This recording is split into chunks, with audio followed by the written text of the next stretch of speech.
Hello friends, welcome back to my YouTube channel. जैसा कि आप लोग देख पा रहे होंगे स्क्रीन पर, ये मेरा यूट्यूब चैनल है और इसमें मैंने एक्सेल की एक प्लेलिस्ट बना रखी है जिसमें मैंने डिटेल्स में वीडियो को समझाया हुआ है कि यहाँ पे कैसे आप फॉर्मूला लगाएंगे, किन किन ऑप्शंस का क्या यूज है। अगर आप लोगों ने इन वीडियोस को ना देखे हो तो आप स्टार्टिंग से जाके देख सकते हैं। आज के इस वीडियो में हम यहाँ पे एक्सेल के जो शॉर्टकट्स होते हैं, जो सबसे ज्यादा आपके यूज होते हैं, उन शॉर्टकट की के बारे में मैं बात करने वाला हूँ। और ये शॉर्टकट की अप्लाई करने से पहले आप जाके इस प्रैक्टिकल शीट को डाउनलोड कर लीजिए। डाउनलोड कहाँ से करेंगे? तो आप वीडियो के चैनल डिस्क्रिप्शन में जब जाएंगे तो यहाँ पे आपको मेरा टेलीग्राम चैनल मिल जाएगा। तो टेलीग्राम चैनल पे यहाँ पे देखेंगे तो कंप्यूटर लर्निंग विद आदित्य के नाम से एक चैनल बना हुआ है। इसमें जब सबसे नीचे आएंगे तो देखेंगे तो एक प्रैक्टिकल शीट, ये प्रैक्टिकल शीट एक्सेल की एक फाइल पड़ी हुई है। इसको जाके आप लोग डाउनलोड कर लीजिएगा और टेलीग्राम चैनल को ज्वाइन भी कर लीजिएगा ताकि अगर हम कुछ भी यहाँ पे अपडेट करते हैं तो आपको वो नोटिफिकेशन मिल जाए। तो इस प्रैक्टिकल शीट में है क्या, जैसे यहाँ पे आपको हम दिखा देते हैं। जैसे यहाँ पे देखेंगे तो प्रैक्टिकल शीट नाम की एक एक्सेल शीट है। इस प्रैक्टिकल शीट में यहाँ पे देखेंगे तो नीचे काउंट, काउंटे, काउंटिव, काउंट ब्लैंक, टेक्स्ट, तो ये सारे के सारे मैंने अलग अलग फॉर्मूले अलग अलग शीट में अप्लाई करके बताए हुए हैं आपको। जैसे यहाँ पे देखेंगे तो सम प्रोडक्ट। तो इस तरीके के सीट में जो भी डेटा बना हुआ है, इसको डाउनलोड करने के बाद आप यहाँ पे अपना प्रैक्टिकल स्टार्ट कर सकते हैं, क्योंकि जब आपके पास डेटा नहीं होगा तो आप प्रैक्टिकली चीजें नहीं कर पाएंगे और बिना एक्सेल में प्रैक्टिकल के नॉलेज के आप कुछ भी नहीं कर सकते। तो इसलिए इस प्रैक्टिकल शीट को डाउनलोड कर लीजिए। डाउनलोड करने के बाद जैसे जैसे मैंने फॉर्मूला बताए हुए हैं उस फॉर्मूले को अप्लाई करिए और आप अपने नॉलेज को इंक्रीज करिए। तो आइए हम लोग यहाँ पे जो शॉर्टकट कीज लिखे हुए हैं, इन शॉर्टकट की को कैसे यूज करेंगे, क्या इनका मतलब होगा हमारे शीट में, तो आइए एक एक करके हम बताते हैं। जैसे यहाँ पे सबसे पहले जो दोनों शॉर्टकट दी गई है, कंट्रोल होम और कंट्रोल एंड। तो यहाँ पे लिखा है go to first cell and go to end cell.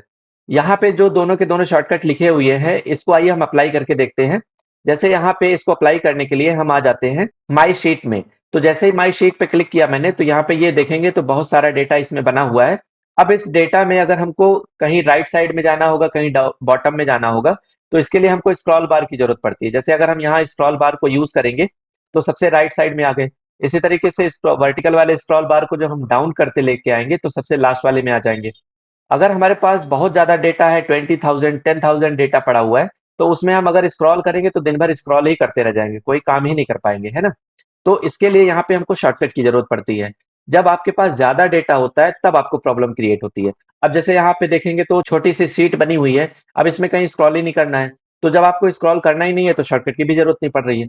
लेकिन जैसे ही आपके सामने ये जैसे बड़ा डेटा आएगा तो वहां पे बहुत ज्यादा शॉर्टकट यूज होंगे, बहुत ज्यादा फॉर्मूले यूज होंगे।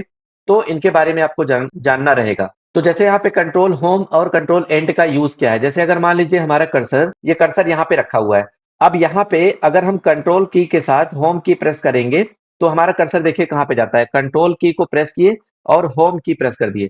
तो जैसे ही कंट्रोल होम किया मैंने, तो यहाँ पे देखेंगे तो फर्स्ट सेल में ये कर्सर पहुंच गया है।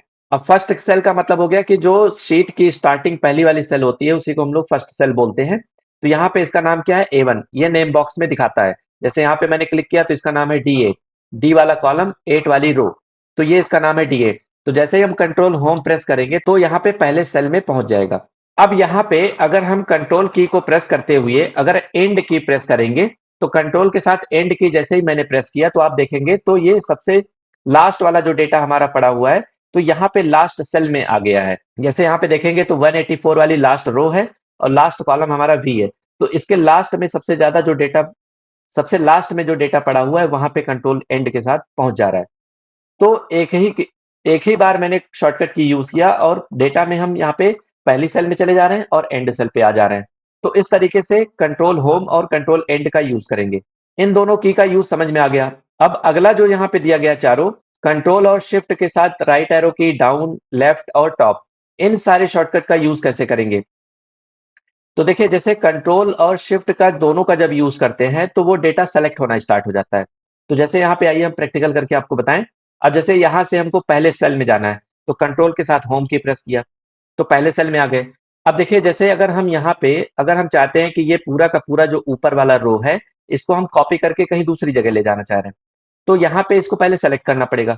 तो सेलेक्ट करने के लिए या तो हम क्या करें, यहाँ कर्सर रख के शिफ्ट के साथ हम राइट एरो की एक एक बार जब प्रेस करेंगे, केवल मैंने शिफ्ट की प्रेस की है, शिफ्ट के साथ राइट एरो की प्रेस करेंगे तो एक एक सिलेक्शन होता जाएगा। लेकिन अगर हम चाहते हैं कि पूरा एक ही बार में सेलेक्ट हो जाए तो कंट्रोल और शिफ्ट दोनों प्रेस करेंगे और यहाँ पे हम क्या करेंगे, राइट एरो की प्रेस करेंगे। तो जैसे ही राइट एरो की प्रेस किया मैंने, तो यहाँ पे पूरा डेटा क्या हो गया, सेलेक्ट हो गया। पूरा डेटा का मतलब है कि जो पहली वाली रो है जिसको हम सेलेक्ट करना चाह रहे थे, वो पूरा का पूरा सेलेक्ट हो गया। इसी तरीके से अगर हम देखना चाहते हैं कि किसकी लास्ट डेट 27 अगस्त है और इस वाले को पूरा हमको सेलेक्ट करना है यहाँ से, तो यहाँ पे कर्सर रखते हुए कंट्रोल और शिफ्ट दोनों की को प्रेस किए और लेफ्ट एरो की प्रेस कर दिए। तो वहां से देखेंगे तो पूरा का पूरा ये जो रो है ये पूरी सेलेक्ट हो गई है। या अगर आप किसी नाम को सेलेक्ट करना चाहते हैं कि जैसे प्रकाश गोस्वामी लिखा हुआ है, अब यहाँ पे अगर हम कर्सर रखते हुए कंट्रोल और शिफ्ट दोनों की को प्रेस करते हुए राइट एरो की प्रेस करेंगे, तो वहां से लेके ये पूरा डेटा यहाँ तक सेलेक्ट हो गया। तो इस तरीके से आप जो है डेटा के सिलेक्शन में कंट्रोल शिफ्ट के साथ जो चारों एरो की दी गई है उसको यूज कर सकते हैं। फिर से जब हम कंट्रोल होम करेंगे तो पहले सेल में आ जाएंगे। इसी तरीके से अगर मान लीजिए ये ब्रांच वाला पूरा कॉलम सेलेक्ट करना है, तो यहाँ पे ब्रांच वाले कॉलम पे रखेंगे और यहाँ पे कंट्रोल शिफ्ट एरो की प्रेस करते हुए हम यहाँ पे डाउन एरो की प्रेस करेंगे। तो जैसे ही मैंने डाउन एरो की प्रेस की तो देखेंगे आप, तो पूरी की पूरी कॉलम यहाँ पे सेलेक्ट हो गई है।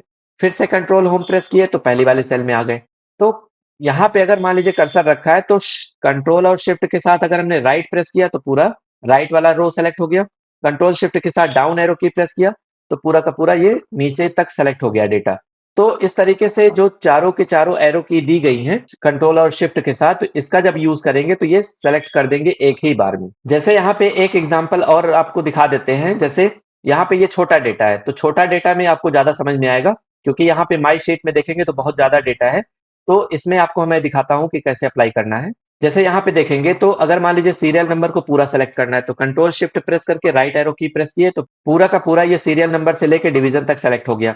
इसी तरीके से कंट्रोल शिफ्ट के साथ अगर डाउन एरो की प्रेस किए तो पूरा का पूरा ये सेलेक्ट हो गया। अगर आप चाहते हैं कि नेम वाला पूरा कॉलम सेलेक्ट करना है तो नेम पे क्लिक करिए, कंट्रोल शिफ्ट के साथ डाउन एरो की प्रेस करिए तो यहाँ पे ये पूरा कॉलम सेलेक्ट हो गया। इसी तरीके से अगर हम चाहते हैं कि फोर्थ वाली रो पूरी सेलेक्ट हो जाए या यहाँ पे डिवीजन वाला पूरा सेलेक्ट हो जाए या फेल यहाँ पे जहाँ लिखा है इधर से पूरा का पूरा लेफ्ट साइड में सेलेक्ट हो जाए, तो यहाँ पे कर्सर रखते हुए कंट्रोल शिफ्ट के साथ जब हम लेफ्ट एरो की प्रेस करेंगे तो इस तरीके से पूरा सेलेक्ट हो जाएगा। तो कंट्रोल शिफ्ट के साथ जब आप चारों एरो की प्रेस करेंगे तो कर्सर के अकॉर्डिंग वो चारों तरफ सिलेक्शन स्टार्ट हो जाएगा। इसी तरीके से यहाँ पे देखेंगे तो जो कंट्रोल डी और F2 F4 की इनका सबका क्या यूज होता है, तो जैसे यहाँ पे कंट्रोल डी का क्या यूज है, फिल डाउन डुप्लीकेट वैल्यू। जैसे यहाँ पे अगर हम कंट्रोल डी प्रेस करेंगे तो इसका मतलब हुआ कि डुप्लीकेट वैल्यू फिल कर देगा। जैसे यहाँ पे देखिए तो मिन लिखा है।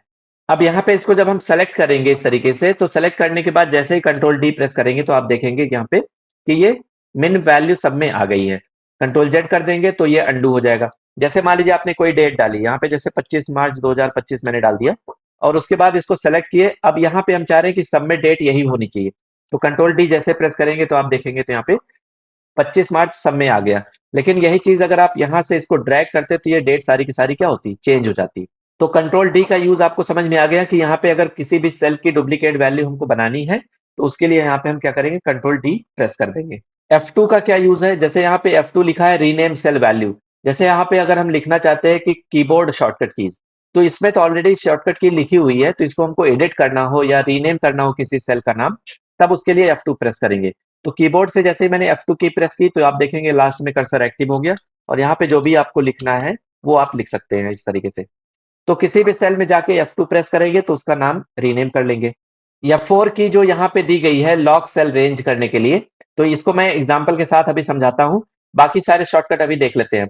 जैसे कंट्रोल शिफ्ट प्लस है, तो कंट्रोल शिफ्ट प्लस आप जब प्रेस करेंगे तो ये नया कॉलम या नया रो इंसर्ट कर देगा। जैसे यहाँ पे अगर हम चाहते हैं कि 10 वाले के ऊपर एक रो इंसर्ट हो जाए, तो यहाँ पे आप 13 वाले पे क्लिक करिए और कीबोर्ड से जब आप कंट्रोल शिफ्ट प्लस जब प्रेस करेंगे तो यहाँ पे देखेंगे तो एक रो इंसर्ट हो गई। इसी तरीके से अगर हम चाहते हैं कि डिस्क्रिप्शन के लेफ्ट साइड में एक कॉलम इंसर्ट हो जाए, तो क्यू वाले कॉलम को सेलेक्ट करेंगे, कंट्रोल और शिफ्ट दोनों प्रेस करते हुए प्लस की को जब प्रेस करेंगे तो आप देखेंगे यहाँ पे एक कॉलम भी इंसर्ट हो गया है। तो जो भी आपको इंसर्ट करना हो, कॉलम इंसर्ट करना हो या रो इंसर्ट करनी हो, उसको आप पहले सेलेक्ट कर लीजिए इस तरीके से। या यहाँ पे अगर 12 वाली रो सेलेक्ट करनी है तो इस पे 12 पे क्लिक करेंगे तो पूरी पूरी रो सेलेक्ट हो जाएगी। तो जब आप सेलेक्ट कर लेंगे रो या कॉलम और उसके बाद कंट्रोल शिफ्ट प्लस प्रेस करेंगे तो वो ऑटोमेटिक एक रो या कॉलम इंसर्ट कर देगा। इसी तरीके से अगर हमको डिलीट करना हो, जैसे यहाँ पे कंट्रोल शिफ्ट प्लस हमने प्रेस किया तो एक कॉलम इंसर्ट हो गया।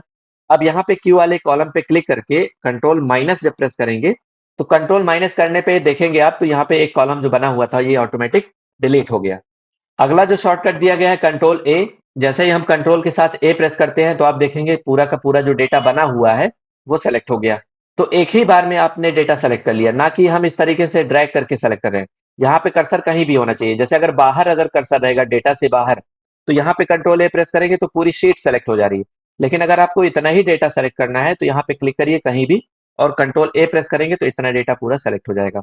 अब कंट्रोल के साथ अगर हम एरो की यूज करेंगे तो ये हमको डेटा में जहां पे भी जाना होगा, नीचे टॉप पे या राइट में या लेफ्ट साइड में, तो ये डायरेक्ट पहुंचा देगा। जैसे अगर कर्सर हमारा यहाँ पे है और कंट्रोल के साथ हमने लेफ्ट एरो की प्रेस की, यहां से ये सीधा का सीधा कर्सर कहाँ पहुंच गया, पहले वाले सेल में। या अगर मान लीजिए हम यहाँ पे कर्सर रखे हैं और हमको एकदम नीचे जाना है, तो कंट्रोल के साथ डाउन एरो के प्रेस किए तो यहाँ पे सीधा का सीधा हम सबसे नीचे वाले रो में आ गए। तो कंट्रोल के साथ अगर हम कोई भी एरो की प्रेस करेंगे चारों में से, तो वो हम चारों तरफ घूम सकते हैं। चारों तरफ का मतलब जैसे यहाँ पे माई शीट बनी हुई है और कर्सर हमारा यहाँ पे रखा है। कंट्रोल के साथ जब हमने राइट एरो की प्रेस की तो सबसे लास्ट वाले कॉलम पे आ गए। कंट्रोल के साथ डाउन एरो की प्रेस की तो सबसे लास्ट वाले डेटा पे आ गए, जो यहाँ पे एंड हो जा रहा है डेटा। कंट्रोल के साथ लेफ्ट एरो की प्रेस की तो यहाँ पे सबसे लास्ट वाले में स्टार्टिंग में आ गए। अब यहाँ से अगर हम कंट्रोल के साथ टॉप वाली एरो की प्रेस करेंगे तो यहाँ पे सबसे पहले वाले में आ जाएंगे। या अगर मान लीजिए बोरोवर नेम के सबसे लास्ट में जाना है तो कंट्रोल के साथ डाउन एरो की प्रेस करेंगे तो सबसे लास्ट वाले में देखेंगे यहाँ पे तो दिनेश मौर्य जो लिखा हुआ है इस वाले सेल में आ गए। तो कंट्रोल की के साथ अगर हम चारों एरो की कोई भी प्रेस करते हैं तो आप पूरे डेटा में कहीं भी मूव कर सकते हैं। तो इस तरीके से ये बाकी सारे शॉर्टकट कीज आपको समझ में आ गई। अब आइए हम लोग यहाँ पे F4 की का यूज देखते हैं कि क्या होगा। इस F4 की को समझाने के लिए मुझे यहाँ पे एक डेटा बनाना पड़ेगा। तो आइए मैं एक डेटा पहले बना लेता हूँ, फिर उसके बाद आपको समझाता हूँ कि क्या यूज है। अब जैसे आप देखेंगे तो यहाँ पे अमाउंट लिखा हुआ है और इसके बगल में हमको डिस्काउंट निकालना है। तो डिस्काउंट यहाँ पे जैसे लिखा हुआ है अभी 10%, तो ये 10% का डिस्काउंट यहाँ पे निकल के आ जाए। और अगर हम चाहते हैं कि यहाँ पे जब हम डिस्काउंट इसका चेंज करें तो उस डिस्काउंट को जो चेंज किए हुई है तो उसके अकॉर्डिंग यहाँ पे ऑटोमेटिक चेंज हो जाना चाहिए। तो इसके लिए देखिए हम कैसे निकालते हैं फॉर्मूला। तो इसके लिए देखिए डिस्काउंट हम कैसे निकालते हैं। तो यहाँ पे जब आप क्या करते हैं इक्वल टू सिंबल लगाएंगे, कोई भी फॉर्मूला जब यूज करते हैं तो उसके लिए इक्वल इक्वल सिंबल का यूज करते हैं। तो जैसे ही मैंने इक्वल सिंबल का यूज किया उसके बाद अमाउंट को सेलेक्ट कर लिया। उसके बाद यहाँ पे हम इनटू का सिंबल लगाएंगे और इस 10% वाले को सेलेक्ट कर लेंगे, क्योंकि जब अमाउंट का डिस्काउंट हमको निकालना होगा तो जो अमाउंट दिया गया है इंटू 10% कर देंगे तो उसका क्या होगा, ये डिस्काउंट निकल के आ जाएगा।